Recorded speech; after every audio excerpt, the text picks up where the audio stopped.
Kami mengucap syukur untuk malam hari ini Tuhan. Kami akan lewati tahun ini dengan baik.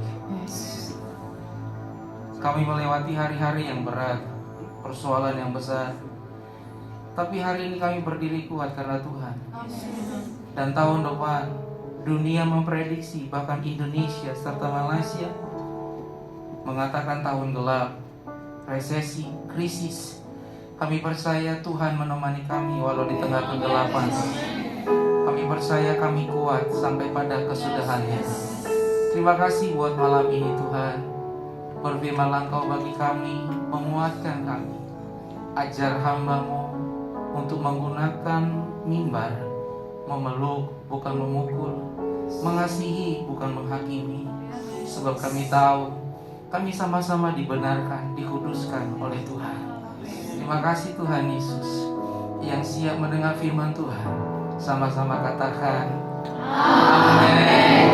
Si Tuhan, silakan matikan lilinnya. Oke.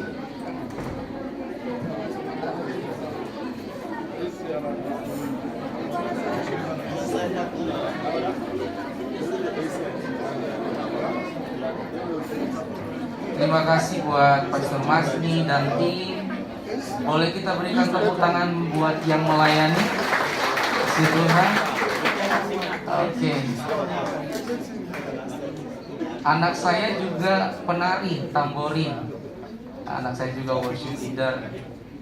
Sosial saudara, rata-rata sosial saudara. Luar biasa. Saya sudah, buka masker. Oke. Oh iya. Oke. Saya lebih ganteng kalau pakai masker sebenarnya. Terima kasih buat Pastor Masni dan tim. Saya sudah ketiga kali atau keempat kali di tempat ini. Dan banyak sekali muka-muka baru. Dan lebih imut, lebih cantik, lebih luar biasa. Puji Tuhan, saya merasa lebih ganteng di sini karena sayangan saya cuma 5. Oke. Jemaat saya juga sosial saudara semua masih muda. Baik, saya dapat tema menjadi pribadi yang berintegritas. Saudaraku, 1 Timotius 4 ayat 12. Kita akan belajar dari tokoh-tokoh Alkitab apa itu integritas. 1 Timotius 4 ayat 12. Perkenalkan, nama saya Silas Menalu. Banyak yang belum kenal, saya tinggal di Jakarta. Saya sudah menikah, punya 2 anak sosial saudara. 1 kuliah sambil kerja, 1 bidan. Puji Tuhan. Saya merantau dari Medan, tepatnya di Siantar, tempatnya pematang bandar. Ada orang bandar di sini? Ada. Puji Tuhan. Ada lagi? Orang bandar pasti masuk surga. Ada. Oke, ada 2. Puji Tuhan. Oke. Istri saya sudah cuti 10 hari, tapi karena miss dengan travel, jadi sehingga tidak bisa ikut. Istri saya masih kerja, dia manajer finance di Jakarta. Saya mengembalakan dan juga ada toko sederhana. Puji Tuhan. Baik, 1 Timotius 4 ayat 12. Jangan seorang pun menganggap engkau rendah karena engkau muda. Jadilah teladan bagi orang-orang percaya dalam perkataanmu, dalam tingkah lakumu, dalam kasihmu, dalam kesetiaanmu, dalam kesucianmu. Katakan amin. Nah, malam ini menjadi pegangan kita untuk sepanjang tahun dan seterusnya, untuk kita menjadi pribadi yang punya integritas. Integritas itu sederhananya begini, tidak munafik. Ia di depan, ia di belakang. Oke? Apa adanya di panggung, apa adanya di belakang panggung.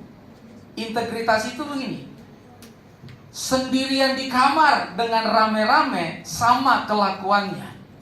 Saya ulangi ya. Integritas itu apa adanya. Percayalah, saya panggil saudara, abang-abang, kakak-kakak atau adik-adik. Saudara-saudara yang terkasih, percayalah, menjadi orang munafik itu capek karena tidak tampil apa adanya. Kalau seperti kita ini jadi orang munafik, percayalah, kita akan lelah setiap hari karena kita menjadi orang yang pencitraan. Tampil baik di depan, di dalam buruk. Nah, sekarang begini, jadilah pribadi yang punya integritas. Apa adanya. Ya kalau memang masih cerewet, ya cerewet aja. Nggak usah sok lembut. Istri saya itu manajer finance, uang 1.000 nggak ketemu bonnya, saya diomelin. Ini bisa perkara 2 bulan cerewet tiap hari gara-gara uang 1.000 nggak kelihatan. Tapi apa adanya dia. Suatu hari saya paksa saya, please jadi pribadi yang lembut karena kamu ibu gembala. Tersiksa dia 2 bulan. Salami jemaat tidak jadi dirinya. Shalom. Oh enggak dirinya. Orang Batu ya shalom, silakan duduk, selesai. Nah jadi saudaraku, mulai hari ini ya katakan ya, tidak katakan tidak. Alkitab berkata selebihnya dari iblis si jahat.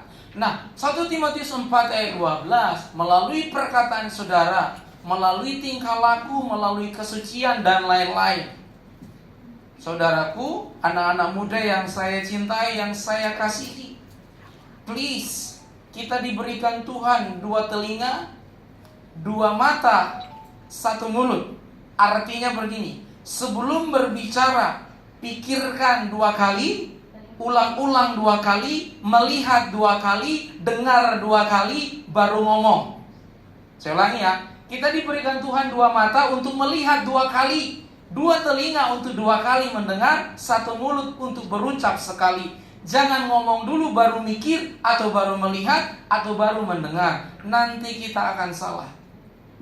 Saya percaya kalau kita punya integritas, apalagi kalau tepat janji. Nah ini, seumur hidup termasuk saya, kita sedang belajar untuk punya integritas. Karena tidak mudah.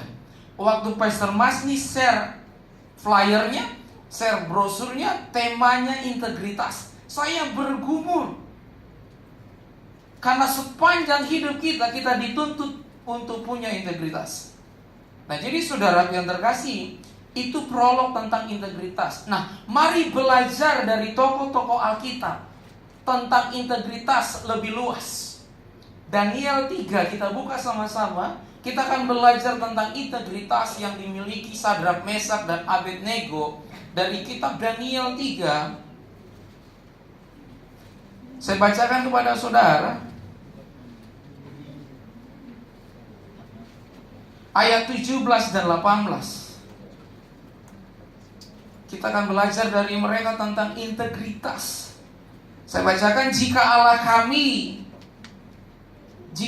kami yang kami puja sanggup melepaskan kami, maka Ia akan melepaskan kami dari perapian yang menyala-nyala itu, dan dari dalam tanganmu ya Raja. Tetapi seandainya tidak, hendaklah Tuanku mengetahui, ya Raja, bahwa kami tidak akan memuja dewa Tuanku, dan tidak akan menyembah patung emas yang Tuanku dirikan itu.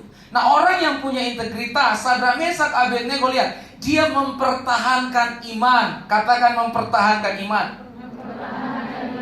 Sadrak, Mesak, Abednego bilang begini ke Raja Nebukadnezar, Anda harus tahu, Raja Nebukadnezar, dia adalah raja psikopat. Dia sadis, bunuh orang gampang. Jadi raja ini buat patung, buat dewa.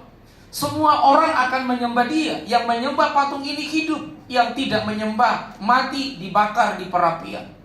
Nah suatu hari saudaraku, ada kabar terdengar kepada Raja Nebukadnezar, Raja, ada orang Yahudi yang tidak mau menyembah patungmu. Siapa dia? Sadrak, Mesak, Abednego. Oke, Raja datang. Sadrak, Mesak, Abednego, saya dengar Anda tidak mau menyembah patung yang saya buat.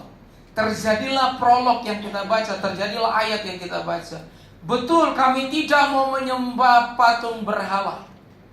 Kami tahu kalau Tuhan melepaskan, kalau Dia sanggup melepaskan, kami akan dilepaskan. Tapi kalaupun tidak, kami tetap menyembah Tuhan, bukan menyembah patung. Ini bicara tentang integritas. Dia menjaga, mempertahankan imannya. Nah orang-orang yang punya integritas, dia beriman di dalam perapian atau di luar perapian, di dalam tekanan atau di luar tekanan. Mari ingat kisah Petrus, waktu dia dijebloskan ke penjara dan besoknya harus dihukum mati, dia tetap menyembah Tuhan hari ini. Petrus, dia menyembah Tuhan di penjara. Waktu di luar penjara, dia pun melayani Tuhan. Jadi sederhananya, Petrus di luar penjara dan di dalam penjara tetap mengasihi Tuhan. Bukan bicara penjaranya, tapi Petrus tahu dimanapun Tuhan ada, itu lebih dari cukup. Nah, ini orang-orang yang punya integritas. Apapun persoalan hidupnya, hidup baik atau hidup sedang tidak baik, dia tetap menjaga imannya. Dia tetap mempertahankan karakternya. Dia tahu nilai-nilai hidup, dia tahu nilai-nilai kepercayaan. Ini pesan saya kepada saudara, jangan pernah tinggalkan Tuhan walau di dalam perapian. Jangan pernah tinggalkan Tuhan, apalagi karena masalah laki-laki atau perempuan. Yang udah punya pacar angkat tangan. Pastor Masni nomor 1. Jauh sekali. Nah saudaraku, jangan pernah tinggalkan Tuhan. Sakit atau sehat, integritas saudara sedang diuji. Nilai kebenaran yang saudara pegang sedang diuji. Nah ini dia. Saudaraku, saya mau saksikan. Kalau istriku ada, kalau saya saksikan dia selalu nangis. Dan dia gak pernah tidak menangis dengar kesaksian. Tahun 2019 bulan 3, Indonesia menyatakan lockdown karena COVID. 2019, 2020 menurut Dahlia tadi. Di Indonesia 2019, makanya disebut COVID-19. Saya ingat betul bulan Maret. Semua jadwal saya khotbah di dalam kota, di dalam negeri, di luar negeri di cancel. Saat itu saya murni sebagai gembala yang hidup karena dari pelayanan. Istri saya di PHK karena COVID. Jadi saya dan istri saya dan 2 anak saya yang besar-besar, kami tidak punya penghasilan. Sehingga saya bilang ke istriku, sayang, kamu punya talenta masak, masaklah. Singkat cerita dia bilang, oke, saya masak, kamu yang jualin. Oke, dia masak ayam, dia masak ikan mas, dia masak apa aja, yang penting daging saya nggak dimasak. Nah saudaraku, tapi masakannya enak. Kalau ini live dia pasti ikut nonton. Nah, saya jualin. Singkat cerita saudaraku, ada satu pesanan dari Jakarta ke Bekasi. Yang pesan tuh Bekasi. Ada orang Bekasi di sini? Nggak ada. Oke. Orang Bekasi pesan masakannya. Plus pesan ayam frozen, ayam beku, telur dan minyak. Kebetulan kami juga punya toko jual itu di saat itu. Nah, jadi saudaraku, saya antar nih pesanan. Naik motor. Motor tuh di sini apa ya? Kereta. Bukan. Motor juga. Oh, kalau orang Medan bilang kereta. Nah, naik motor. Nah, saudaraku yang terkasih deh, kira-kira 45 menit dari rumah ke tempat pemesan. Sampai ya saya pulang. Singkat cerita di jalan raya itu ada satu tukang parkir kasih tangan untuk berhenti karena ada mobil mau lewat dari sebuah restoran. Saya berhenti dekat mobil yang mau lewat. Saya ditabrak motor CBR yang besar, terbang kayak Superman, jatuh di aspal, pelupak. Sadarnya saya di rumah sakit. Dibawa sama tukang ojek, dibawa semua orang, saya dilarikan ke rumah sakit. Dokter cek, apa teh ini? Lutut. Lutut saya harus operasi. Jadi lutut ini gak asli lagi. Sudah daging dari daging ditaruh di dalam. Operasi 7 bulan saya gak bisa jalan. 7 bulan saya bisa di kamar. Bayangkan, istriku masak, gak ada lagi yang jualin. Nah, apa yang kami punya? Kulkas kami jual, TV kami jual, tas-tas, baju-baju kami jual untuk hidup dan terapi. 7 bulan saudaraku saya terapi, hanya bisa di kamar, semuanya dilakukan di kamar. Singkat cerita bisa jalan. Setelah bisa jalan, kami mulai kembali usaha, buka toko sederhana, jual ayam, jual ikan dan lain-lain. Nah, setahun setelah kejadian, Di toko saya jatuh lagi, dan karyawan antar saya ke rumah sakit. Hasil CT scan rumah sakit, semua saraf dan tulang di belakang leher ini dekat kepala itu sudah rusak, sudah tidak beraturan. Dokter bilang harus operasi cepat, tapi kemungkinan berhasil operasi cuma 1%. Tapi kalau tidak dioperasi, hidupnya pun cuma 1%. Saya milih tidak operasi karena toh 1%. Oh iya, saudaraku, dokter bilang oke, minum obat setiap hari untuk memperpanjang umur. Saya nggak nyangka kita ketemu lagi. Percayalah, ini saya masih manusia, bukan hantu. Nah, saudara yang terkasih, saya setiap hari minum obat. Setiap hari di sini itu sudah sakit. Kalau kamu sakit, kalau kamu harus gigit sesuatu, sakit. Pernahkah saudara tidak tidur 1 hari? Pernah? Sering? Kalau sering jaga kilang. Oke. Nah saudaraku, itu capeknya minta ampun. Saya 2 bulan tidak bisa tidur.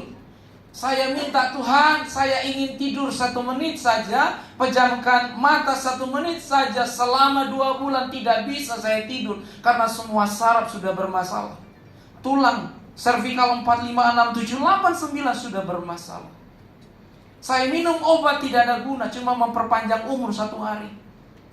Saya lihat istriku yang imut, saya menangis. Menangisnya begini, Tuhan, apakah besok pagi dia masih melihat aku? Karena saya cuma bisa duduk, bersandar, dan di depan obat. Sakit minum obat, sakit minum obat. Suatu hari saudaraku, istriku bilang gini, sayang, kamu sudah 2 bulan gak tidur. Gimana rasanya? Menderita sekali, capek. Dia bilang begini, tapi saya tidak pernah dengar kamu absen untuk telepon jemaat, apa kabar mereka, dan lain-lain. Saya tidak pernah dengar kamu absen baca Alkitab dan doa. Ini yang saya mau bilang kepada saudara. Di tengah sakit, Anda harus tetap komit imanmu yang bekerja. Jangan kecewa pada keadaan, jangan kecewa pada pacar, jangan kecewa pada pendeta. Karena kita ikut Tuhan murni karena cintanya, bukan karena mujizatnya. Mujizatnya bonus, kita alami sembuh atau tidak belakangan. Yang penting kita cinta sama cintanya. Katakan amin. Itu yang disebut integritas. Bulan 6 tahun ini, istriku dan saya serta anak-anak, kami ke rumah sakit CT scan kembali. Dokternya bilang begini, wow, sudah sembuh total tanpa operasi. Jadi saya sudah bisa tidur nyenyak, pelayanan, penggembalaan, jaga usaha. Dan luar biasanya di tengah saya sakit, istriku diangkat jadi manajer finance. Itu luar biasa. Saudara-saudara yang saya cintai, kita semua anak rantau. Ini pesan saya. Anda boleh kehilangan kesehatan, Anda boleh kehilangan uang, Anda boleh kehilangan mobil, Anda boleh kehilangan pacar. Yang tidak boleh hilang adalah Tuhan. Karena Tuhan yang akan menemanimu di dalam kamar atau di luar kamar, di meja makan atau meja operasi. Percayalah, waktu Anda gagal, semua orang akan meninggalkan, tapi Tuhan tidak akan meninggalkanmu. Makanya saya malam ini mau bilang kepada saudara sebagai gereja, jadilah gereja yang mengasihi bukan hanya sebatas atau sejauh keberhasilan. Karena kalau kita kasih sebatas keberhasilan, waktu dia gagal kita akan buang. Makanya cintai dia apa adanya. Waktu dia berhasil cintai, waktu dia gagal berikan pundakmu untuk dia bangkit.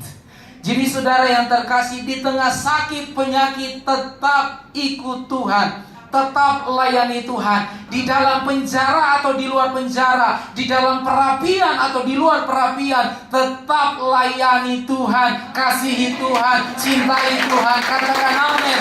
Jangan ikut karena mujizat, jangan ikut karena berkat. Anda akan kecewa. Anda akan kecewa. Kalau kekristenan dibangun atas berkat dan mujizat, Anda akan kecewa.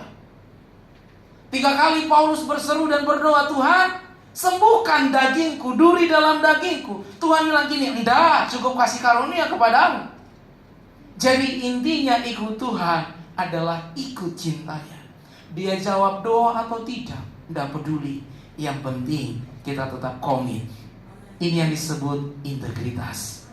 Please, jangan menyerah pada penyakit. Jangan menyerah pada persoalan hidup. Katakan amin. Katakan amin. Apalagi karena putus cinta, jangan menangis. Oke? Yang baru putus cinta angkat tangan. Yang baru ditolak, gak ada. Yang masih sendiri angkat tangan.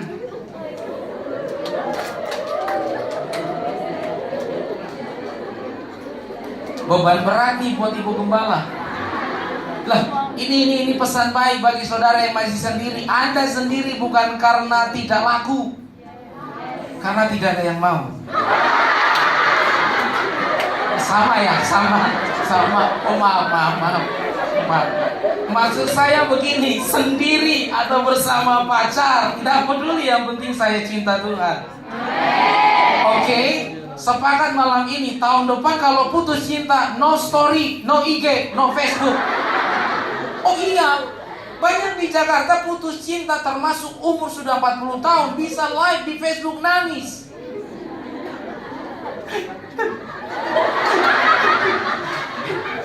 Kamu ingat gak? Waktu makan bakso aku yang bayar. Kamu ingat gak baju Natal aku yang beli? Sekarang kamu tinggalkan aku. Kamu hitung semua, minta balik sama dia. Bakso 8.000, baju 200.000, minta balik. Ini pesan saya, jangan posting atau publish kalau putus cinta. Yang malu Anda. Amin. Kalau Anda diputusin, senyum di rumahnya. Terima kasih bang, Anda meninggalkan wanita terbaik. Iya dong. Salam dia, balik badan, baru nangis. Itu yang benar. Loh, kalau Anda nangis di depan dia, belagu.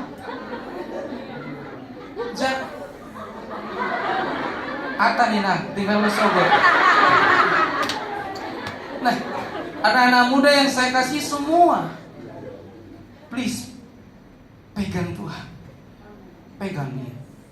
Saya tahu persis apa yang saya rasakan.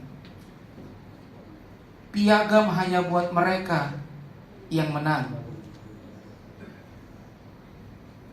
Piagam hanya buat mereka yang menang. Ini doa saya. Anda pemenang atas persoalanmu. Anda pemenang atas penyakitmu. Anda pemenang atas PHK dan lain-lain. Amin. Lihat kiri kanan, bilang begini, kamu dahsyat ya. Kamu dahsyat. Mari belajar dari Sadrak Mesak Abednego. Sekalipun Tuhan tidak menolong rajaku, kami tetap menyembah Tuhan. Sekalipun gaji kami turun, kami tetap menabur perpuluhan. Kami, ini udah waktunya habis. Oh belum, ini soalnya dimatiin. Kayak kita, kayak ribut kita ya. Oh enggak. Soalnya udah dimatiin habis. Soalnya jauh dari Jakarta cuma 20 menit. Tinggal 10 menit lagi. Oh bukan, sampai jam 10. Amin. Sampai jam 12. Lewat bola Maroko sama Kroasia malam ini.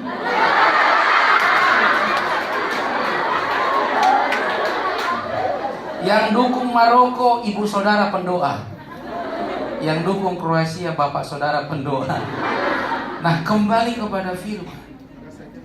Jadi orang yang punya integritas. Oke? Jangan sampai karena persoalan, Miss, Pastor, aku galau, aku gak gereja dulu. Jangan. Tetaplah gereja. Karena yang persoalanmu adalah Tuhan. Jangan tinggalkan dia. Walau cuma 10 menit. Jangan tinggalkan Tuhan. Kalau saya tinggalkan Tuhan di selama 1 tahun sakit, minum obat dan lain-lain, tidak bisa tidur, saya bisa mati di tangan iblis.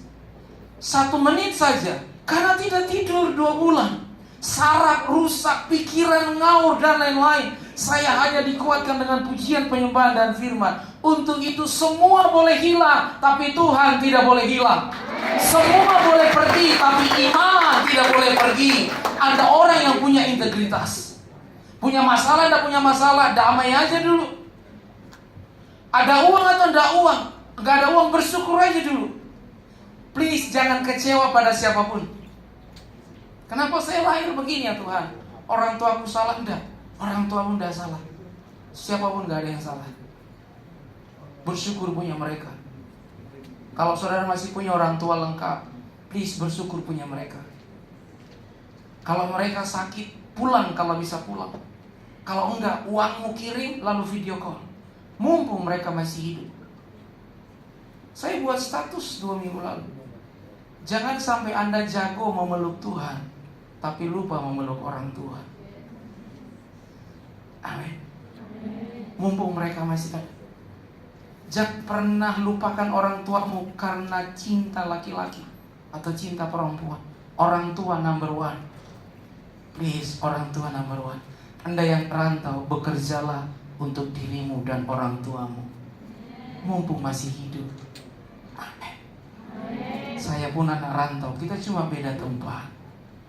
Kalau engkau diberkati, bangun rumahnya, balas budimu. Jangan pernah post dengan pacar lalu bilang ini, terima kasih sayang sudah menemaniku dari nol, kutu kupret. Yang menemanimu dari nol orang tuamu. Hah? Beli mobil, beli rumah, beli perhiasan, terus foto pacar, mana? Foto orang tuamu taruh. Saya punya prinsip begini. Orang tua, rumah orang tuaku harus bagus dulu baru rumah saya. Ya, jangan pernah salahkan siapapun. Itu orang yang punya integritas. Lihat kiri kanan, bilang pulang dari tempat ini video call orang tuamu. Video call. Karena mereka berdoa buat saudara di Malaysia. Saya yakin dari tempat ini Anda akan sukses. Jadi pemimpin, jadi orang luar biasa, jadi wanita karir, jadi pria hebat. Karena Anda punya integritas. Oke? Pesan saya, jadilah anak muda apa adanya.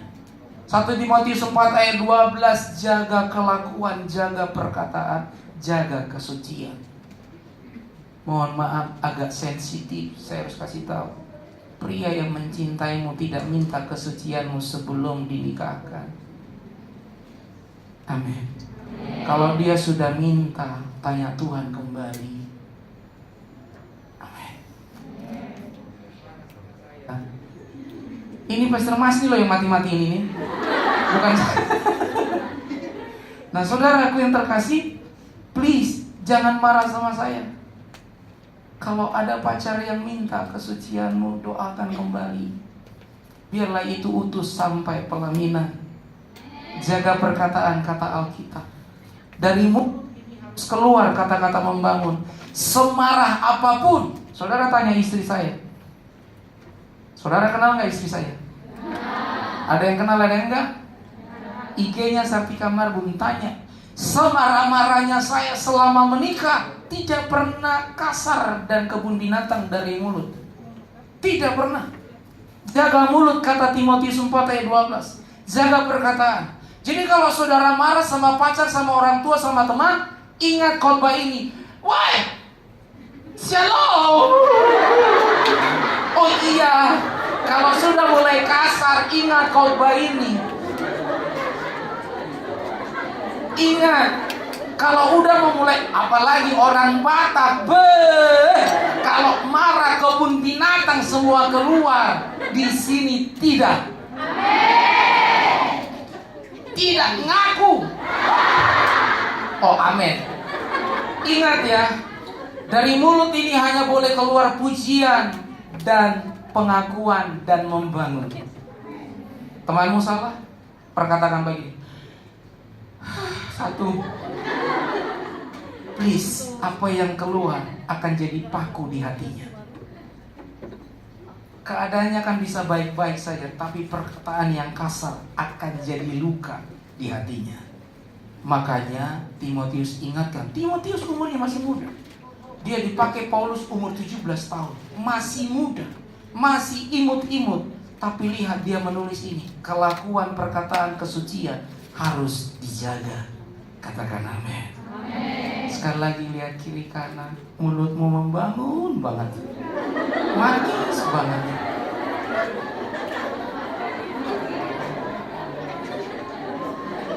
Ingat ya, dari pacaran sampai nikah, semarah apapun, jangan merendahkan pasanganmu. Jangan rendahkan dia. Mungkin gajinya lebih kecil, keluarganya lebih sederhana, jangan rendahkan dia. Dia yang terbaik Tuhan taruh di sampingmu. Ingat itu. Jadi mulai dari tempat ini sebelum marah, hitung aja sampai 10. Atau minimal bahasa roh. Nggak mungkin ingat bahasa roh betul. Tapi minimal perkataan kita membangun. Boleh tegas, tapi jangan kasar. Saya pernah dengar di kampung saya di Medan, di Siantar, orang Batak itu mulutnya kasar-kasar, hatinya melembut. Enggak. Apa yang di hati, itu yang keluar. Loh, betul nggak? Saya nggak bisa lihat hati saudara, tapi bisa lihat perkataan saudara. Itulah isi hatimu. Saya percaya orang Batak yang kenal Tuhan, apapun suku saudara, hatinya lembut, mulutnya lembut. Nggak mungkin hati beda, mulut beda. Ada? Wah! Orang Batak itu hatinya lembut, nggak mungkin. Kucing aja lari dengar itu.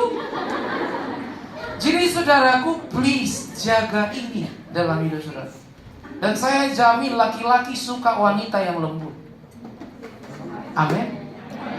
Abang, jalannya bang, itu enak didengar.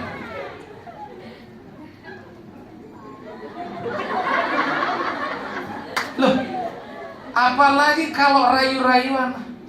Adik, bapakmu supir angkot ya? Kok tahu sih bang?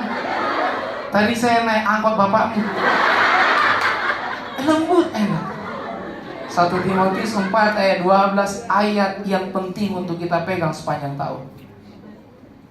Hitler ditulis membunuh orang ribuan, bahkan puluhan ribu. Saking kejamnya Hitler, dia bunuh puluhan ribu dengan pedang dan mesin. Tapi survei membuktikan banyak iman, banyak hati yang terbunuh sampai jutaan karena sebuah pedang perkataan. Makanya Alkitab berkata, lidah yang lemah lembut membangkitkan semangat. Amin. Lihat kiri kanan sekali lagi, kamu orangnya lembut.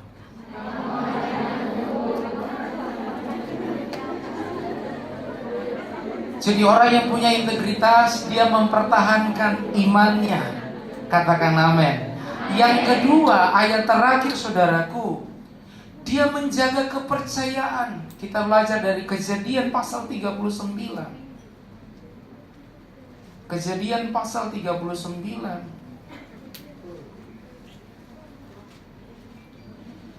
ayat 6 sampai 8.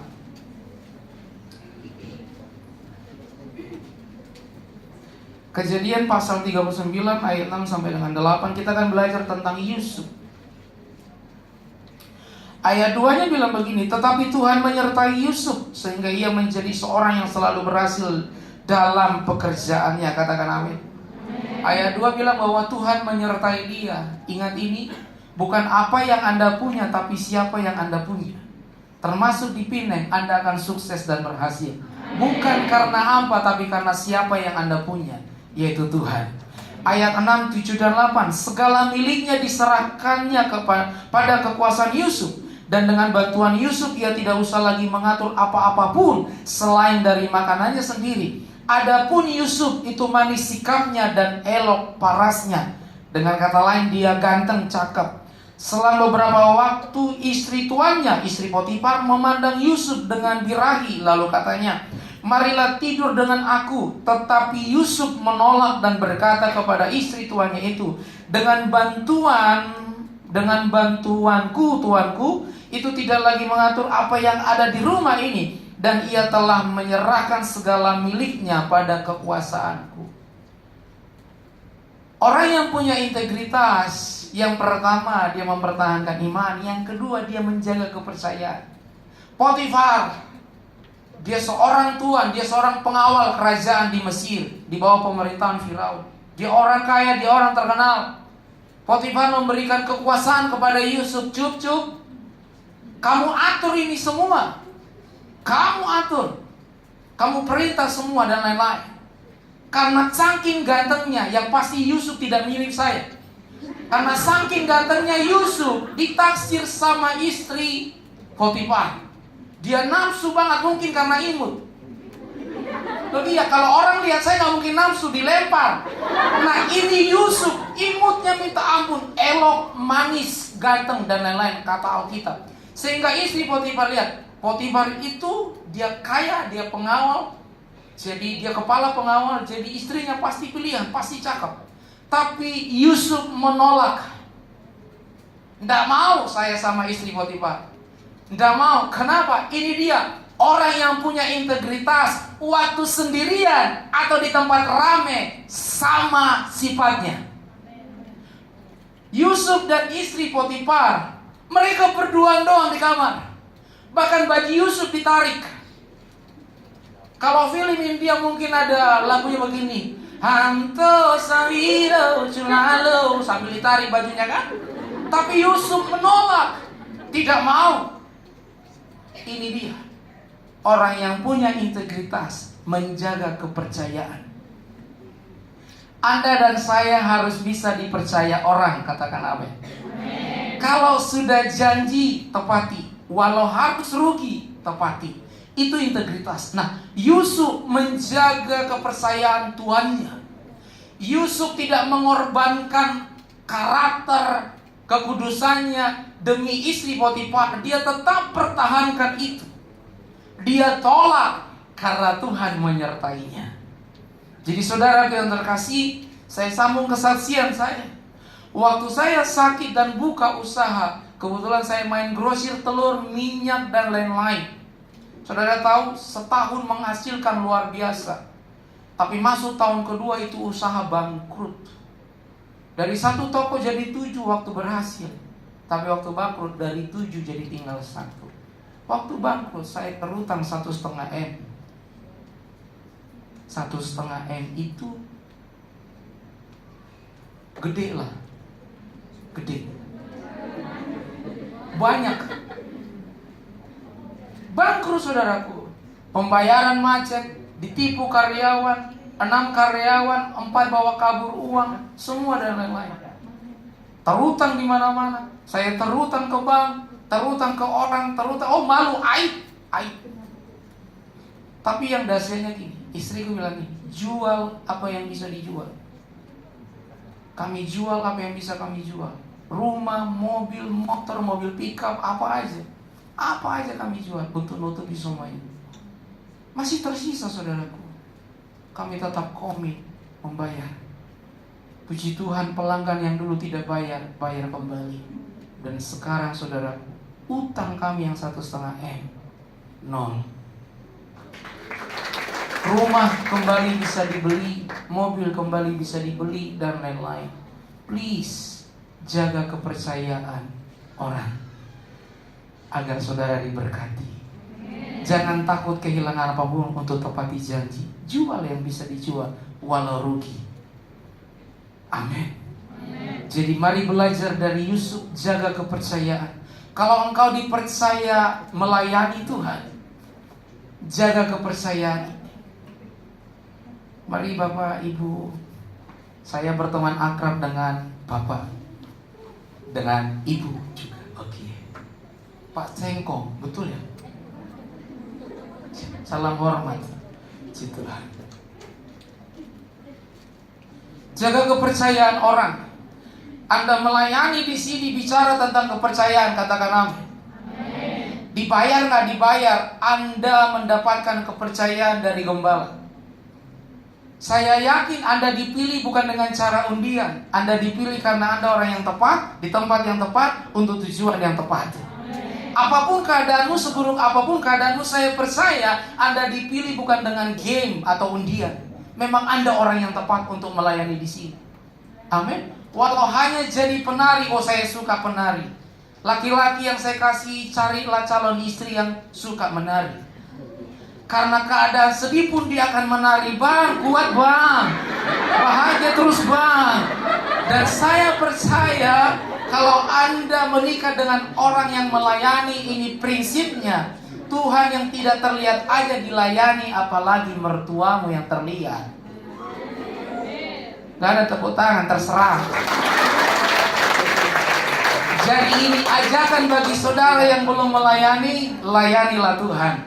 Karena dengar, tidak ada investasi yang sia-sia melayani Tuhan. Waktumu setetes keringatmu Tuhan tampung dan Tuhan kembalikan. Amin. Waduh, kalau melayani Tuhan tuh yang jelek jadi manis. Apalagi kalau main keyboard. Aduh. Hitam kulit keriting rambut, aku Papua. Manis coy. Kalau bisa carilah pasangan sekomunitas di gereja. Amin. Kalau nggak bisa nggak apa-apa. Lihat kiri kanan bilang begini, yuk melayani Tuhan. Yuk melayani Tuhan. Loh, Anda melayani karena panggilan yang mulia dari Tuhan. Saya ulangi sekali lagi, tidak ada yang sia-sia melayani Tuhan. Anda latihan pun Tuhan hargai. Makanya Yohanes menuliskan ini, Bapa menghormati mereka yang melayani. Layani Tuhan. Anda dihormati Bapa. Please layani Tuhan. Di sini ataupun nanti balik ke Indonesia, layani Tuhan. Menjaga kepercayaan yang Tuhan berikan kepada saudara. Amin. Saya tutup dengan satu kesaksian, saudaraku. Bukan satu kesaksian, tapi satu cerita. True story, ini benar kejadian. Sahabat saya namanya Pastor Benny Solihin. Bukan Risa Solihin, Benny Solihin. Suatu hari saudaraku, dia ke rumah sakit, ini sudah beredar di medsos. Dia ke rumah sakit membawa bunga yang layu. Ternyata dia sedang membesuk jemaatnya yang sakit. Jemaatnya ini dulu ganteng, laki-laki, cakep, tinggi, putih, halus. Mungkin dia pakai pedicure dan lain-lain, ganteng. Suatu hari dia sakit. Gembalanya bawa setangkai bunga yang layu. Dia duduk di samping yang sakit ini, ditaruh setangkai bunga yang layu, plak. Anak muda ini bilang begini, bahwa pendeta, doakan saya. Kalau saya sembuh, saya ingin melayani Tuhan. Kalau saya sehat, saya ingin jadi guru sekolah minggu, jadi singers, jadi pemain musik, jadi pendoa. Doakan saya. Tapi sebelum Pak Pendeta doakan saya ingin bertanya, apa arti setangkai bunga yang layu? Pak Pendetanya bilang begini, baik anak muda, setangkai bunga yang layu ini adalah gambaran dirimu. Tadi kamu minta doakan kamu supaya kalau sehat kamu melayani Tuhan. Ingatkah kamu anak muda, 2 tahun yang lalu waktu gereja butuh singers, kamu menolak untuk jadi singers karena kamu sibuk dipercaya bosmu. Ingatkah kamu anak muda, setahun yang lalu kita butuh pendoa, kamu diajak melayani, kamu tidak mau karena sedang punya proyek, terbang keluar kota, terbang ke luar negeri. Sekarang kamu sudah sakit sekarat, minta didoakan supaya melayani Tuhan. Inilah gambaran dirimu, setangkai bunga yang layu. Tuhan menerima sisa. Tuhan menerima yang sakit. Karena Tuhan Maha Pengasih. Tapi jangan lupa, Tuhan juga Raja di atas segala raja, yang berhak mendapat yang terbaik, bukan yang sisa atau yang layu.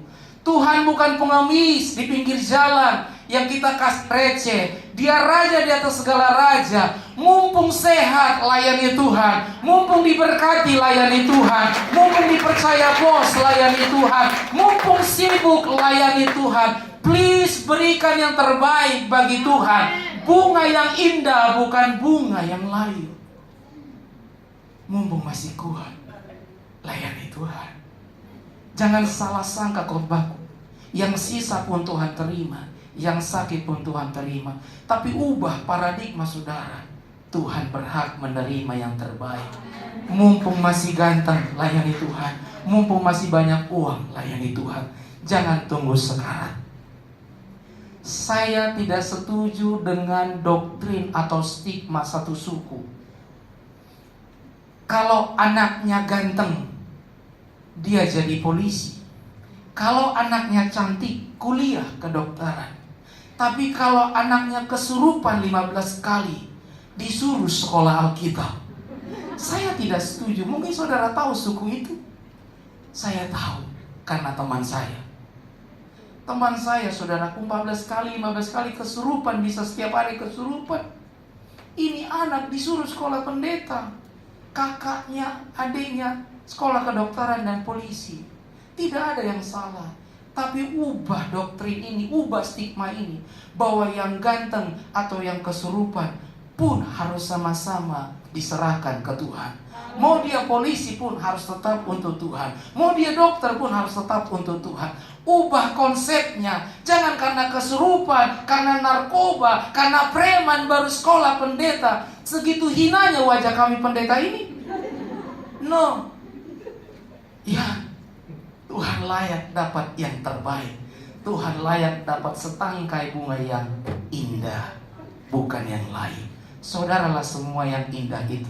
Please jaga kepercayaan Tuhan dengan melayani di tempat ini. Kita berikan tepuk tangan panjang buat Tuhan.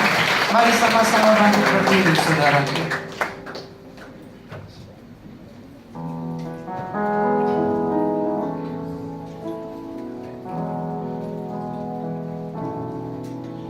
Ini pesan saya kepada saudara.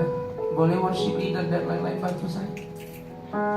Saudara-saudara, di tengah perantauan ini, pergumulanmu apapun, tetap pertahankan imanmu. Katakan amin. Jaga kepercayaan orang, jaga kepercayaan Tuhan. Jangan tinggalkan Tuhan. Jangan tinggalkan gereja. Jangan tinggalkan pelayanan. Amin. Ingat Tuhan, ingat orang tuamu. Saya tidak tahu tahun depan kita ketemu atau tidak, tapi ini doa saya. Jadilah orang yang sukses dan kuat dalam Tuhan. Mari angkat tanganmu, saudaraku. Thank you Lord. Bila kau izinkan sesuatu terjadi, ku percaya semua untuk kebaikanku. Bila nanti telah tiba waktumu, ku percaya kuasa-Mu memulihkan hidupku.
lihat saya sebentar? Suatu hari jemaat saya, suami istri, sudah punya anak 2 tahun, datang menghadap kami, si muda. Mereka bilang, "Bang, istriku minta cerai. Istriku minta cerai karena saya belum bekerja." Si perempuan bilang, "Iya bang, saya sudah lelah. Saya ingin cerai dan ingin menikah ke orang yang lebih baik." Dan saya tanya siapa orangnya, dan memang beda iman, beda agama. Kami berjuang 3 bulan, 3 bulan sudah. Dan mereka makin ribut. Si perempuan makin ngotot ingin pisah dan tinggalkan Tuhan karena suaminya ada bekerja PHK. Anaknya menangis setiap hari. Dan setiap hari pula anaknya diantar ke rumah kami untuk tinggal dan tidur di sana. Karena setiap hari, kata anaknya, mereka selalu pukul-pukulan. Dari kisah ini, saya cuma mau bilang kepada saudara, please jangan tinggalkan Tuhan. Amin. Anda yang sudah menikah, jangan tinggalkan suami atau istrimu. Jangan tinggalkan imanmu. Katakan amin. Dan puji Tuhan, mereka pulih sekarang dan kembali melayani Tuhan. Saya ingin mengajak saudara mengangkat kedua tangan. Komitlah bahwa engkau tidak tinggalkan Tuhan dalam perapian atau di luar perapian, sakit ataupun sehat. Saya mau ikut Yesus, saya mau ikut Yesus sampai selama-lamanya. Saya mau ikut Yesus, saya mau ikut Yesus sampai selama-lamanya. Meskipun saya susah menderita dalam dunia, saya mau ikut Yesus sampai selama-lamanya. Meskipun saya susah menderita dalam dunia, saya mau ikut Yesus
sampai selama-lamanya. Saya mau ikut Yesus sampai selama-lamanya. Saya mau ikut Yesus sampai selama-lamanya.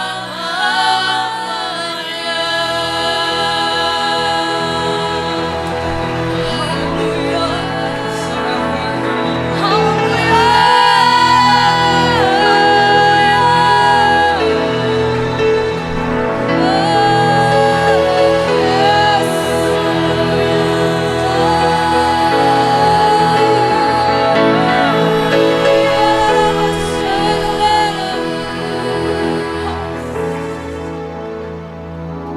Aku berdoa buat semua kami Tuhan.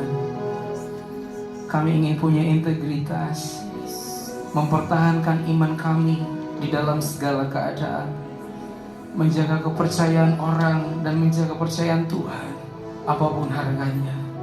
Jadikan kami menjadi anak muda, menjadi keluarga, menjadi orang tua yang luar biasa di tangan Tuhan. Biarlah hidup kami menjadi kitab yang terbuka bagi banyak orang dan nama Tuhan ditinggikan. Aku berdoa yang lemah Tuhan kuatkan, yang sakit Tuhan sembuhkan, yang putus asa Tuhan hiburkan. Semua yang terbaik kami terima malam ini di dalam nama Tuhan Yesus Kristus. Yang diberkati Tuhan sama-sama katakan amin. Puji Tuhan. Silakan duduk kembali saudaraku.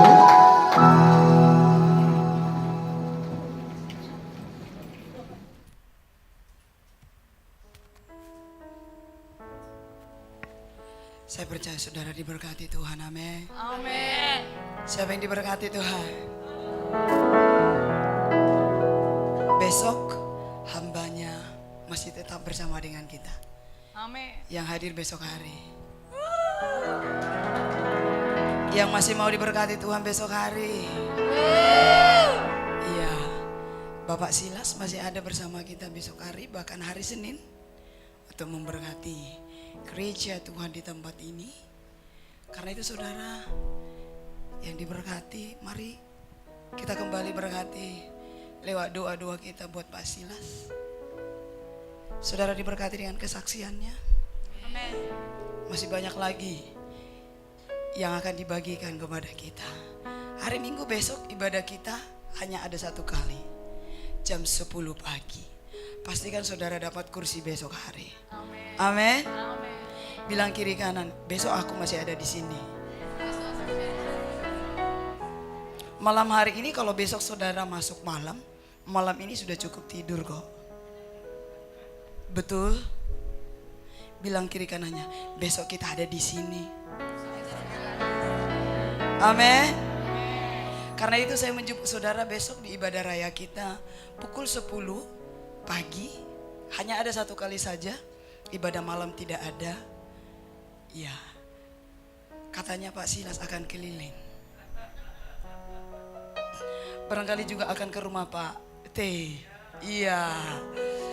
Mari kita doakan Pak Silas dan keluarga. Saya percaya Tuhan akan pakai Pak Silas. Satu mujizat yang luar biasa saudara. Kalau Pak Silas ada di sini, sempat saya jantungan karena masalah dengan tiket.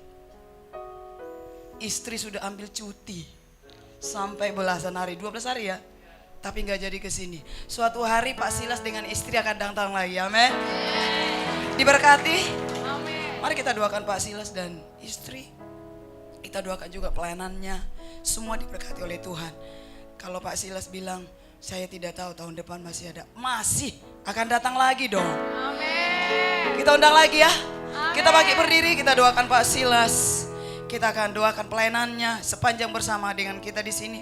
Pak Silas mengizinkan kita ada waktu buat saudara. Mungkin barangkali ada saudara yang mau secara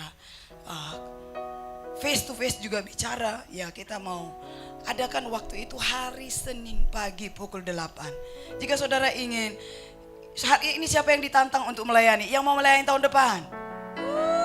Wih, yang mau melayani tahun depan?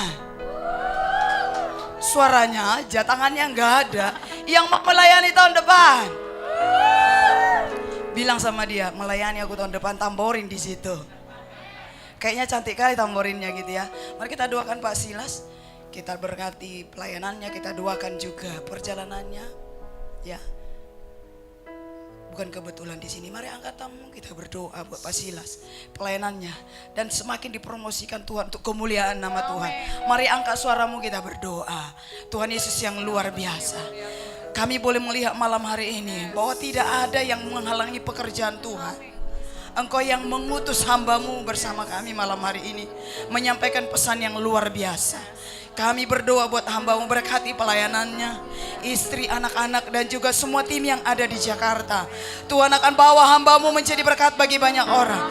Kesaksian hidup yang membangkitkan iman percaya setiap orang yang mendengar. Berkati hambamu Tuhan. Kami boleh melihat bukan lutut yang lemah, tapi lutut yang kuat bisa berjalan keliling akan dibawa oleh Tuhan. Kami percaya Tuhan, hambamu akan dipakai terus. Tuhan mengurapi hambamu dengan kuasa-Mu Tuhan. Kami berdoa buat istri. Tuhan, tidak berkecil hati kalau malam hari tidak bersama dengan kami. Tapi Tuhan sedang mempersiapkan mereka akan datang kembali bersama kami di tempat ini. Berkati hamba-Mu Tuhan. Perjalanannya sampai kembali di Jakarta. Pelayanannya kemanapun Tuhan pakai. Urapi hamba-Mu dengan kuasa-Mu. Kami akan melihat sesuatu yang besar, yang lebih dahsyat lagi dalam pelayanan hamba-Mu. Berkati semua tim yang melayani. Berkati hamba-Mu Tuhan. Kami sangat diberkati malam hari ini. Dan besok hari ibadah kami juga. Ibadah yang diberkati oleh Tuhan. Kalau hari ini kami diberkati, besok diberkati. Kami mau katakan lebih baik satu hari di rumah Tuhan daripada 1000 hari di tempat lain. Dan betapa terhormatnya kami melayani Raja. Berkati kami Tuhan. Firman yang kami dengar hari ini mengubah hidup kami. Sesuatu yang baru dikerjakan Allah dalam hidup kami. Terima kasih Bapa yang baik. Kami percaya sampai selesai acara ini Tuhan memimpin kami. Semua diberkati dan tidak ada yang pulang dengan sia-sia. Terima kasih Bapa yang baik. Sebelum kami melanjutkan ibadah perayaan kami selanjutnya, Tuhan terus memberkati kami. Kami akan melihat yang sakit disembuhkan. Amin. Semua yang terbelenggu juga dilepaskan di dalam nama Yesus. Yang mungkin juga sudah down, hari ini dibangkitkan di dalam nama Yesus. Amin. Terima kasih Bapa. Kami siap menerima berkat-Mu Tuhan. Pak Silas boleh menutup doa kita, doa berkat malam hari ini. Mari kita angkat kedua tangan kita. Terimalah berkat kasih karunia Tuhan, sukacita berlimpah atasmu. Apapun yang kau kerjakan Tuhan buat berhasil dan beruntung. Engkau naik dan tidak turun. Engkau sehat dan panjang umur. Keluar masukmu Tuhan jagai. Engkau menjadi leader, menjadi pemimpin, menjadi orang hebat di tangan Tuhan. Dalam nama Tuhan Yesus Kristus yang diberkati, sama-sama katakan amin.